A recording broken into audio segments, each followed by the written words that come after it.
Nu er det jo 5 måneder siden, du har fået behandlingerne, så hvordan har du det i dag? Jeg har det godt. Missionen er lykkes. Jeg er begyndt at løbe. Jeg er startet på mit ønskede løbehold, og jeg er nu på uge 10. Så jeg er nået op på 20 minutters løb, uden stop, 2 minutters gang og 7 minutters løb. Så ambitionen det er at løbe 5 kilometers løb i starten af december.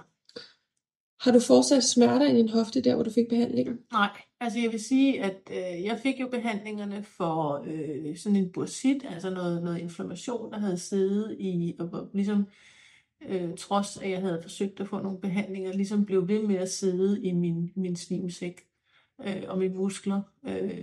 Jeg har rigtig meget fokus på stadigvæk at lave øvelser og strække ud og sådan noget, men jeg føler, at ligesom det boost, som behandling gav mig, at det ligesom har været vedvarende.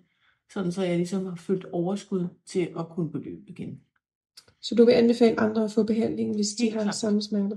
Helt klart. Altså jeg synes, det var, udover mig er super sød og professionel, og man føler sig godt behandlet, så mærkede jeg også, ligesom jeg også lige fortalte, efter jeg havde fået behandlingerne, en helt klar effekt af det.